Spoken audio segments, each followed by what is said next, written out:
Jansangram news, बातमीची सत्यता हीच आमची ओळख। ज्ञानेश्वराच्या 750व्या जयंतीनिमित्त मोगरा फुलला कार्यक्रमात भक्तिमय रंग। राज्यभर संत साहित्याच्या सुवासाने भारलेला एक भक्तिमय सोहळा आज वर्धेत अनुभवायला मिळालाय।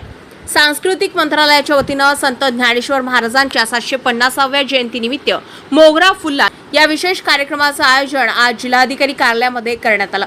या कार्यक्रमात सुप्रसिद्ध गायक गणेश शिंदे आणि त्यांच्या संचाने सादर केलेल्या भक्तिमय गीतांनी उपस्थितांना मंत्रमुग्ध केले। तुकोबाराय म्हणतात, ऋषीमुनींनी जे सांगितलं त्या नुसतं गप्पा मारायसाठी आमचा जन्म नाहीये। त्यांनी जे सांगितलं, वेदांतामध्ये वैराग्याची व्याख्या केलेली आहे। इहलोकापासून ब्रह्मलोकापर्यंत इच्छित असणाऱ्या, अपेक्षित असणाऱ्या भोगाच्या, त्यागाच्या वृत्तीला वैराग्य म्हणतात। तुकोबाराय म्हणतात, हे नुसतं सांगायला आमचा जन्म नाहीये। ऋषीमुनींनी जे सांगितलं ते आमच्या आचरणात कसं असू शकतं हे दाखवून देण्यासाठी आमचा जन्म आहे।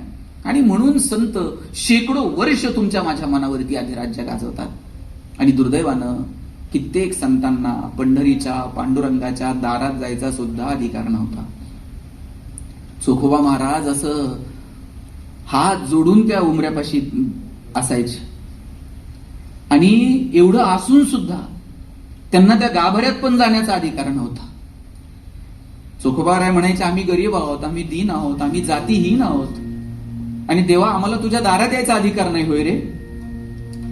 आणि मग देवानं सांगावं, चोखोबाराय तुमची भक्ती एवढी अथांग आहे, अहो तुम्ही माझ्या दारात यायचा काय विचार करताय? मी येईल की तुमच्या दारात? किती प्रेम केलं संतांवरती भगवंतानं।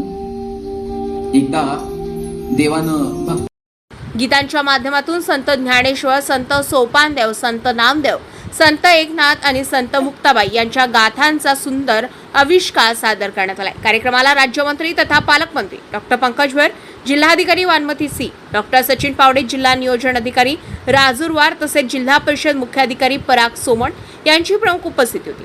भक्तिगीतांच्या सुरेल सादरीकरणामुळे संपूर्ण सभागृहात एक वेगळेच भक्तिमय वातावरण निर्माण झाले होते। उपस्थितांनी या कार्यक्रमाचा मनापासून आनंद घेतला। या कार्यक्रमात एकच व्यक्ती अनेक वाद्य एकाच वेळी वाजवीत असल्याचं दिसून आलंय। अशा प्रकारे संत परंपरेचा संदेश नव्या पिढीपर्यंत पोहोचवणारा हा उपक्रम विशेष ठरलाय। रविराज घुमे, जनसंग्राम न्यूज वर्धा।